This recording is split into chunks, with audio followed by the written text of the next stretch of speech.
Hey everyone, good morning. Welcome to the Daily Drop-In Morning Show, where the Teach Better team is live every single morning at 7 a.m. Eastern, Monday through Friday, streaming on Facebook, YouTube, Twitter, Twitch, and LinkedIn. If you're listening here on the Teach Better Talk podcast, we are appreciative that you are listening to this after the fact as well. We have a full show for you. It is Tuesday, March 8th.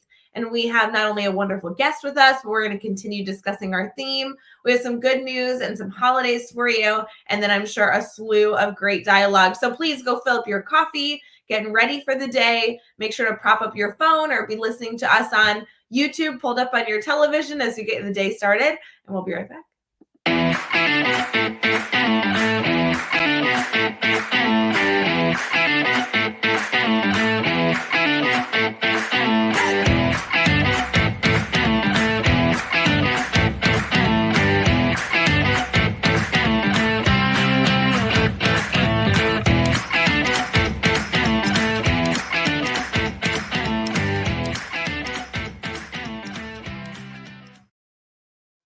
Good morning, everybody. We are thrilled that you are choosing to start your morning with us. Happy Tuesday. We'd love to hear where you are viewing from and how your morning's going thus far. So feel free to get us started in our comments.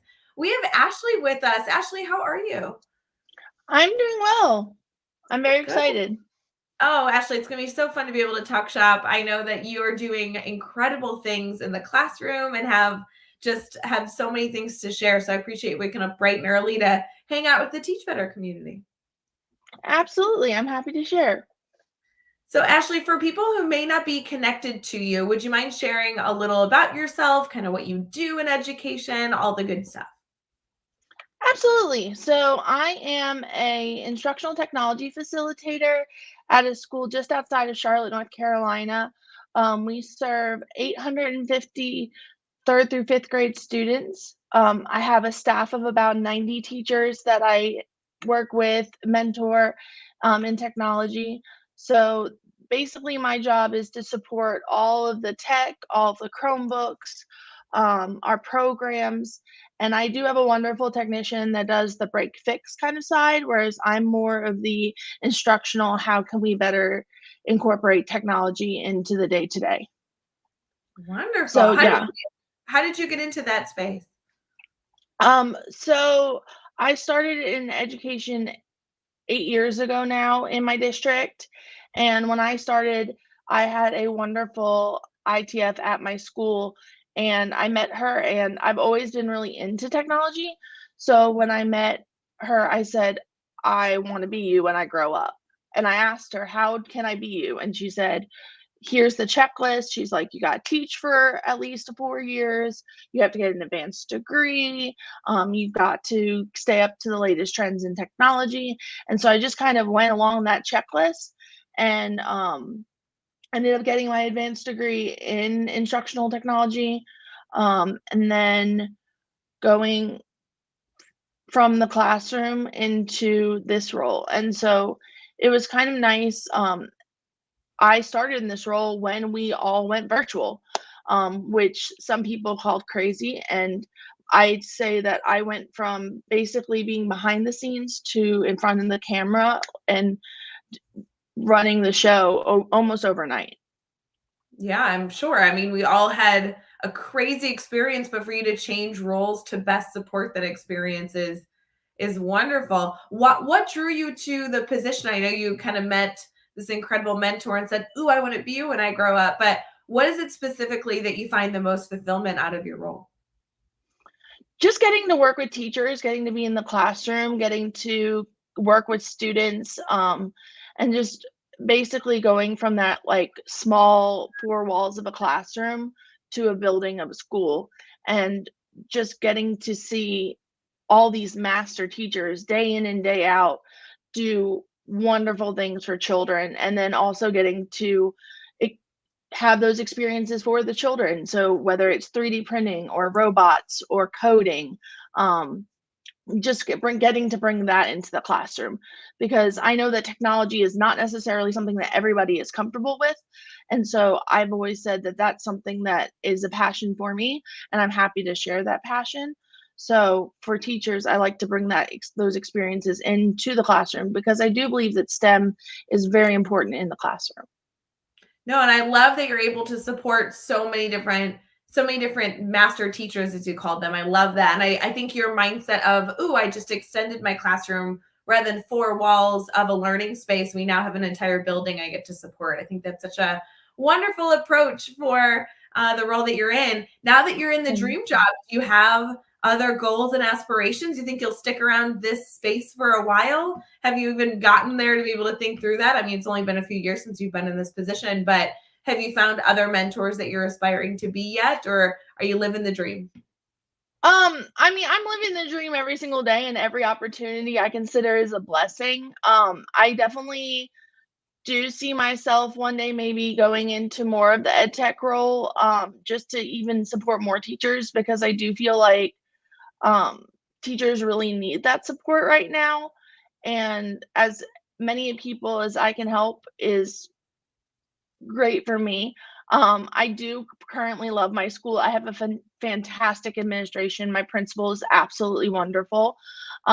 So that's definitely something that's always in the back burner of my mind. Like I'd be leaving that love and that support, but I have such a dream team behind me of people that dream bigger than I do. So who knows? We'll see where the future turns up. I I'm love it. excited. No, and I appreciate giving shout outs to leadership teams and administrative teams. It's always good to give shout outs to everybody in that entire school ecosystem. For those of you who may need this reminder this morning as you're getting ready for your day, it is Tuesday. So speaking of administrators, we will have our admin mastermind happening here twice today. On Tuesdays, we host a admin mastermind twice, once in the morning and once in the afternoon. And it's always good to be able to kind of like celebrate leaders coming together and brainstorming and talking shop. And then they head back to their buildings and essentially be able to implement these new ideas and resources after getting the support of the mastermind. So if any of you listening are in the leadership role, if you're in an administrative role in a school building, or actually we're going to have to get your leadership team to hang out with the Teach Better team mastermind, you guys can get details over at teachbetter.com/mastermind. So Ashley, I was looking through kind of how we were connected, and we were already connected on Facebook. I followed you on Instagram. We weren't even connected on Twitter as of this morning, so I was like, oh my gosh, how am I not following her? But do you remember how you got connected to the Teach Better team? Is this, maybe we both don't remember the story? Do you have any idea? I do actually, and I was thinking about it the other day. When you started really talking about like mastery teaching and learning about just a different way to approach student learning, that's when I found you guys on social media because I truly believe that I feel like students aren't given enough pathways to show their learning. And that's one of the reasons why I believe the tech integration is so important. Because I feel like some students, they're the quiet ones, or they're not necessarily good at a worksheet. And so doing that, like kind of flipped classroom model where they can access their learning and then go even deeper when they get into the classroom is amazing to me. I love that you got connected with us to try and continue to discover the right space to support students. I think that's so wonderful. And friends, whether you're looking to take an official course in the academy or read a blog or listen to a podcast, there's so many just fun ways to engage with new information. So Ashley, I think it's so cool that you got involved just to be a learner, right? Like that's what our Oh, community is all yes. about, just being a learner. Good morning to all of our friends in the comments. We have Bree, Elijah, Chad is dropping in. Brad's jumping in. It's so good to see all of you. I know we have Marie in here. Marie actually has a question. So actually, if you don't mind, we're going to start us off in this question right here before we transition into anything else. Marie's saying, what advice can you give to teachers who receive pushback for incorporating STEM skills in the classroom because there are more important standards? What are your thoughts on this? Oh, goodness.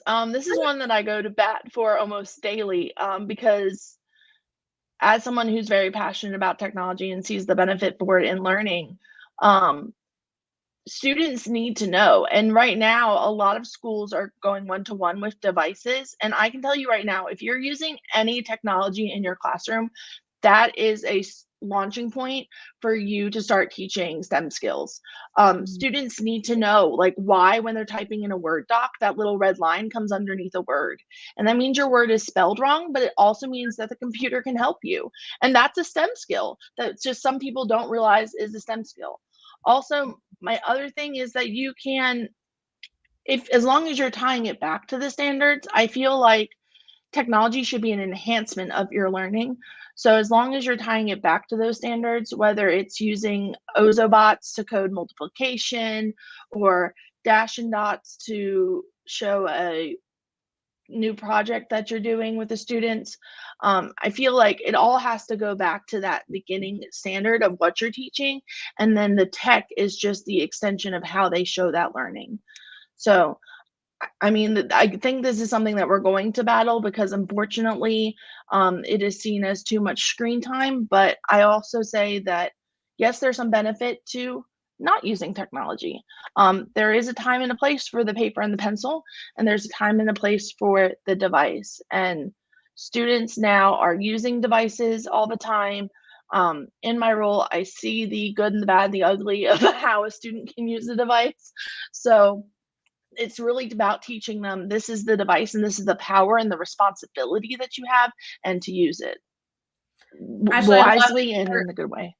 Yeah, no, I love that your focus is ensuring that you are integrating and blending these concepts versus teaching ideas or standards in isolation, right? That's really a Mhm. huge emphasis is that these STEM skills, these technology skills can be integrated in so many purposeful ways as we continue to explore those traditional content standards. So, what a great suggestion for us. And obviously, you were the perfect guest to have on this week because we are doing a tech refresh during our brainstorm bank. That's our theme this week, is wanting to ensure we are purposefully using technology, do a little of a refresh, a reflection on our practices thus far this year, and be able to kind of set a plan and intention for the rest of the school year. So, Ashley, I'm so excited to get into Brainstorm Bank with you. Before we And transition into that, we do have a little tradition that we've started every morning where we document a moment of gratitude, something we're thankful for. For those of you who watch the show, or maybe even do this practice on your own as well, there's an app that we have connected with called Happy Feed.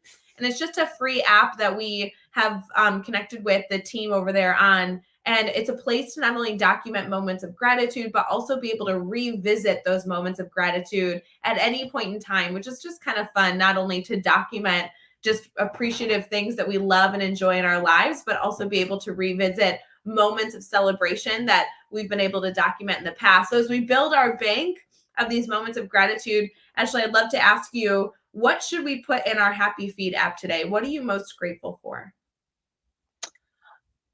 I am most grateful for my support team. And I mean, that starts as small as my 6-year-old at home who tells me every day, Mom, you're the best mom in the world. And it goes up until the people that I work with on a daily basis here at school.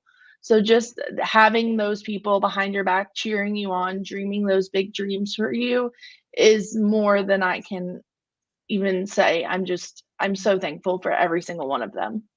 Ugh, what a great, great, great thing to submit. I'm so glad that we were able to document that perfect moment of gratitude. We'll be right back in our brainstorm bank to dive further into technology. And of course, if you guys have questions that you'd like for us to discuss this morning, feel free to throw them in the chat.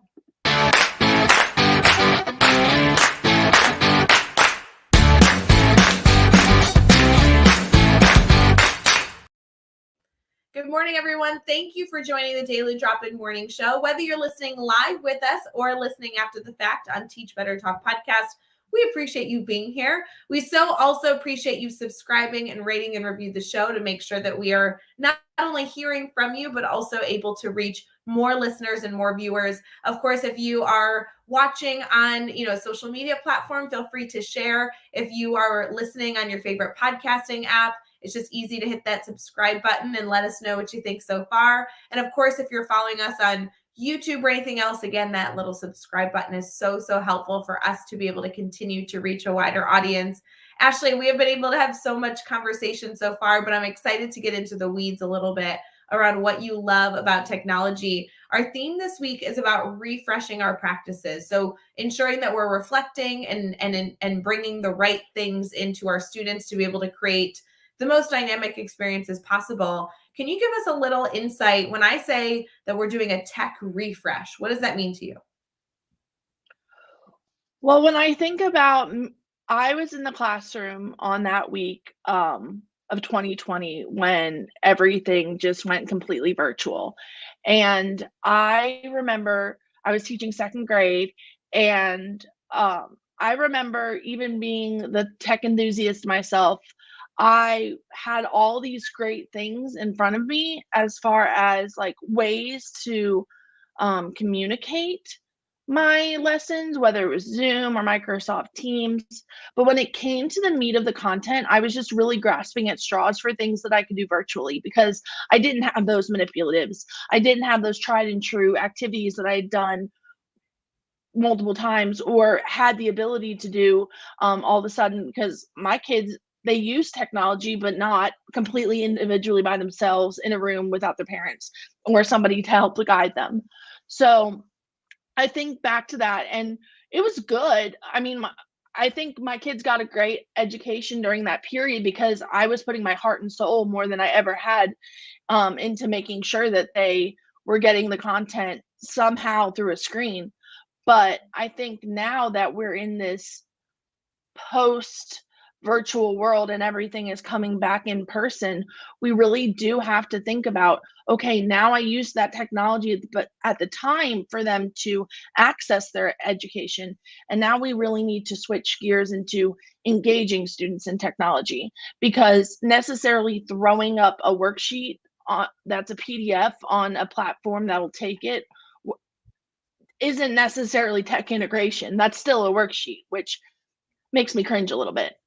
So just really using those things where students are creating and expanding their learning and engaging in it and creating those experiences through technology. I always believe that students when they open that device should be a memorable moment. It shouldn't be something like I'm never going to remember. I don't know if for you, Ray, but for me, I've never remembered any worksheet that a teacher has ever given me. Um, so that's just my thing with technology. We need to make sure that every day they're opening that device, it's an experience, it's something they're going to remember, and that at the end of the day, it's enriching their experience. So different, like just taking those apps that we've used and looking at them in a new light, like going back to the creating and those higher level DOKs and depths of knowledge and pulling that in and saying, okay, now we have this device. How can we make it better? It shouldn't just be, oh, this replaces the worksheet. No, completely. And I think a lot of educators, even in the comments, they're saying, yes, this is how I feel. Some educators, as reflecting on this point, says, I agree with this. I want to create this, but how do I actually do it? What's the action items? What's the strategic planning? How can I ensure that I don't just replace something with a piece of technology, but I actually enhance what I'm doing with the use of technology? Do you have, I know that you just created this like incredible top level answer, but do you have any like action steps? Like, what do you do when you get in a teacher's room and they say, sure, Ashley, I love that idea, but where do I start? Well, my first thing is always go back to the standards. So you need to make sure that whatever you're doing, you're going back to those standards and saying, what is my child truly trying to learn in this moment? What is my goal? And from there, then you come up with how can I engage them in that goal? So again, I know teachers for years that have been teaching for years, they have that like Bible or they have that binder of those tried and true paper activities. And I mean, if you've been teaching a while, you know what I'm talking about. It's those like little things that you're like, oh, every October I did this, and every November I did this. And so it's taking that and putting that to the side and then saying, okay, now I have this device. And then what's my end goal? So normally if I have a friend that comes to me all the time and she's like, at the end of it, I want them to make a PSA about water pollution. And I said, okay, so that's your end goal. Now we take that and say, how can we integrate the technology? So first we look at the devices we have available to us. So at my school, we have Chromebooks and we have iPads. And we say, okay, which program is going to be the most cost effective because we all love free? And then which program is going to be easiest for students to navigate and use? And then if I don't know that program or the teacher doesn't know that program, pulling in somebody that can help support us. So, and being okay to say, like, I don't know what this program is, and that's fine. There are experts out there. There are so many YouTube videos out there that you can pull in and say and watch and say, okay, this is what I'm going to do. Um, so I think first, again, starting with that strategy, then figuring out what program, some great ones. Canva, if you haven't experienced Canva for educators, it's canva.com. It's free. Your students can create everything from a video to a infographic to a poster to a bulletin. Um, iMovie, if you have Apple devices, it's free. It comes on the Apple device. So using those programs that we have, but we just never thought like, oh, this could be something for education. And the students are so incredibly proud of themselves when they create something. And then the teacher is too, because it's that kind of proud mama moment of, look, look what my kids have done. So just taking those step by step and reaching out. So Twitter is a wonderful way to find educators that know things about different technology platforms. And again, just brainstorming and collaborating, just like we're doing right now. Ashley, I love that your focus is to go back to those core fundamentals of best practices, right? So you need to start with your end result in mind and then work your Mhm. way backwards, right? So you take that standard, you take that goal, you take that intention, and you say, if I want to get here and I'm starting here, how do I move my way to this path to reach my goal? I think that's a great place to start. I think a lot of educators find technology and they say, oh, I want to use this. How can I incorporate this in my room? Rather than already identifying, this is what I need to do. Is there a technology resource I have access to help me get there more effectively? You have a lot of people saying, yes, oh my gosh, I agree with you so much. Brad is jumping in saying, reminds me of what you said about the red line under the misspelled word, not about what the tech displays, but how learners can interact with Yes. that piece of feedback, essentially, which is wonderful. Mm-hmm. Ashley, was there this is a loaded question, but is there a tech resource that you've seen translate from, our fully virtual environment to now our post-virtual environment? I loved it, used that term earlier. Have you seen any technology resources that you're like, I've just seen a lot of success with this. Teachers seem to understand it easily. It seems to be extremely adaptive depending on your age group. Has there been one resource? Is it really just, a hodgepodge of so many different pieces? Honestly, the big one for me is Nearpod, which it does require a subscription to, but K-12, it is so just interactive. You have the ability to do student-paced lessons, a teacher live lesson, pull in all like, they have a bank of just lessons from all over the curriculum. Can you And describe then for somebody who's listening that doesn't know what Nearpod is at all? Can you kind of give us an overview of what it is before we get into how we can use it, just so people can oh, clarify? yeah, absolutely. It's a website and it's an app, and it's a way for you to create an interactive lesson. So they have, to think of like a PowerPoint and then extremified, I guess, because you can put games that the students interact with. You can put fill in the blanks. You can put a quiz in the middle of it. You can integrate YouTube videos, all of that, all into one video platform.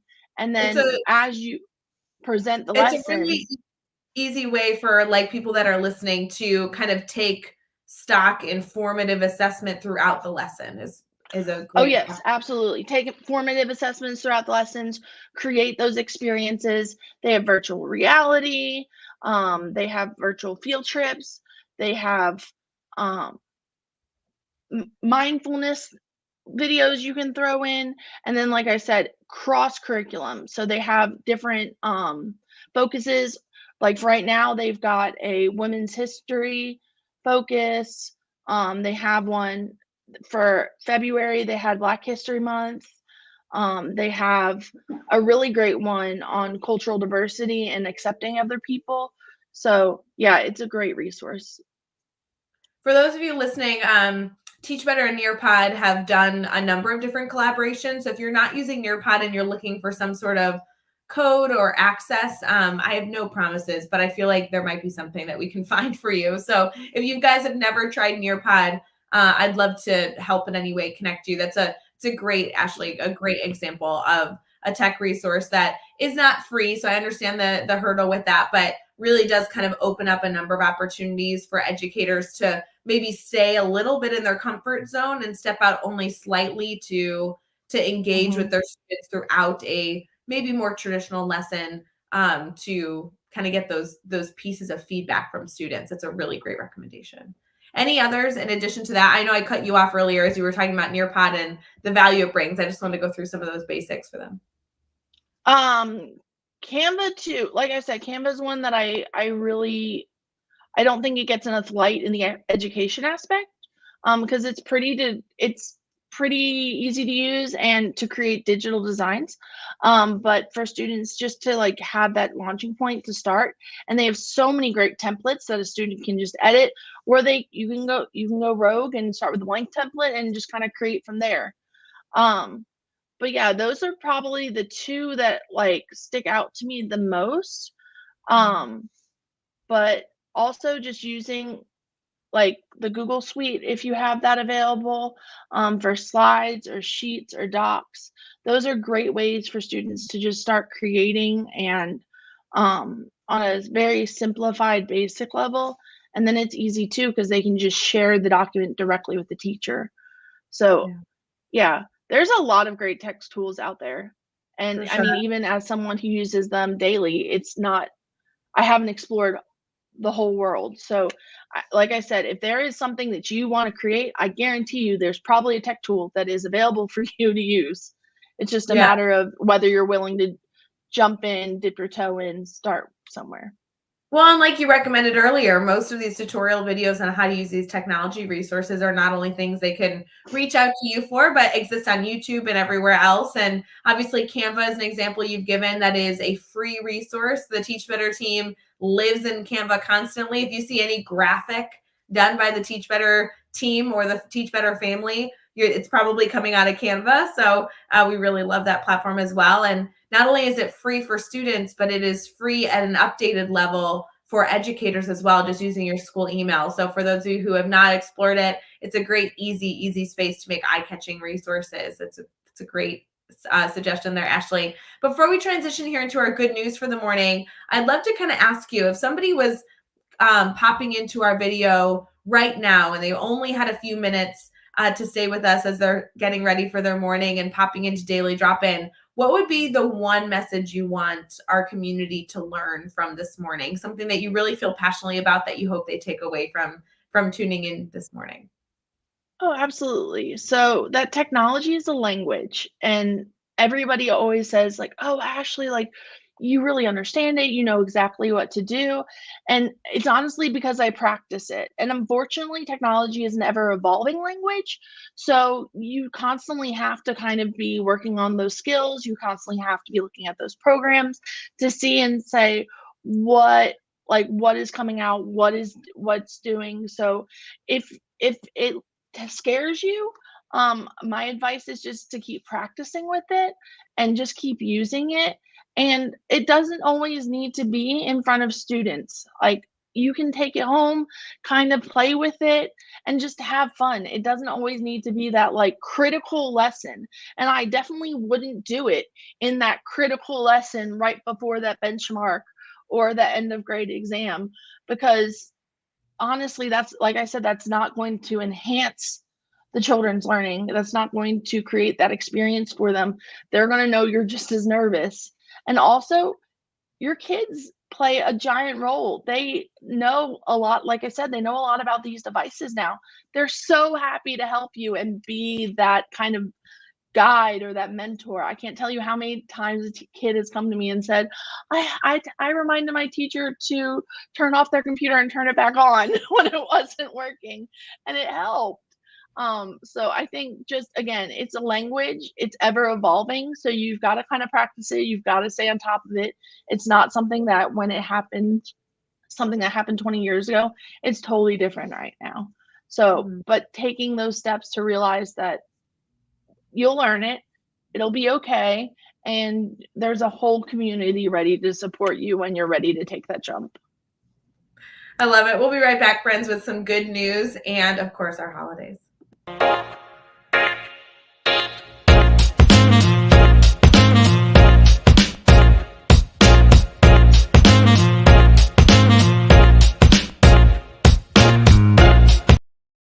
Good morning, everyone. Thank you for being here with our daily drop-in morning show. We are going to transition here into some good news for the day, some good news articles, and we also, of course, have our holidays. Always good to celebrate big holidays, small holidays, and just some goofy holidays to continue to foster relationships between ourselves and students, ourselves with colleagues, anything in between. Ashley, are you up for some celebrating this morning? Absolutely. On my daily morning show that I do with the kids, we always celebrate the fun, the wacky, and the crazy holidays.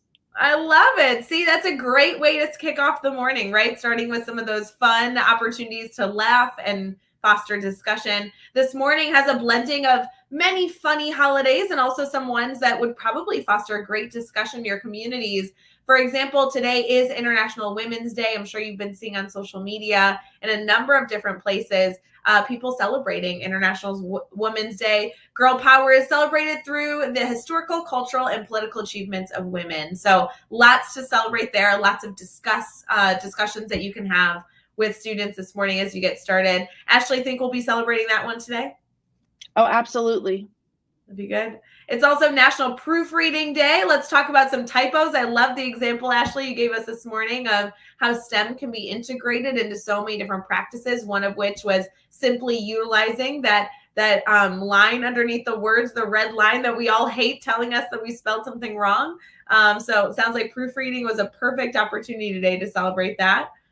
As we continue to look at the goofy holidays today, for those of you that might be working in a home office on occasion, maybe on the weekends you have a home office, today is Organize Your Home Office Day. So maybe after school, head back home, say hello to your family, and maybe organize the home office a little bit. That doesn't sound too exciting to me, though, Ashley. No, not really. Not too much. But on the flip side, something at least that is a little bit sweeter than organizing our home office, it is National Peanut Cluster Day, which the picture looks like a really, really delicious chocolate crumble that might have some peanuts in it. Are you a peanut or chocolate fan? I am a huge peanut and chocolate fan. Reese's are life.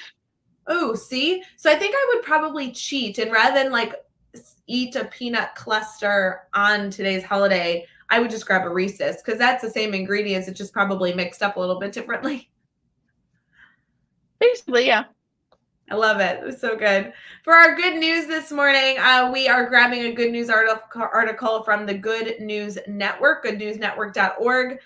Just a shout out to, obviously, there's so many things going on in the world, and we always love to celebrate those that are adding positivity and support and solution-seeking options into our communities.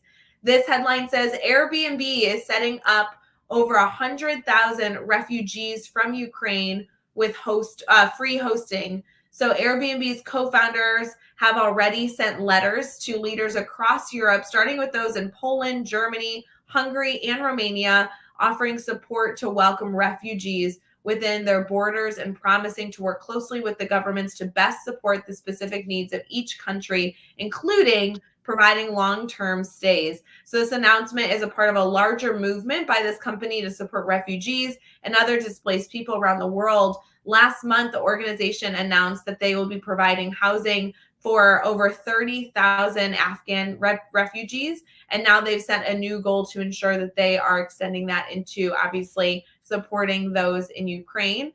over the past 5 years, Airbnb and Airbnb.org has connected with more than 50,000 refugees, allies from Syria, Venezuela, Afghanistan, providing that temporary housing. And of course, they're continuing that. So as we continue to send our love to those outside of our community, but supporting so many people that are around the world in need, being able to give a shout out to Airbnb that is dedicating some resources that way is just so wonderful.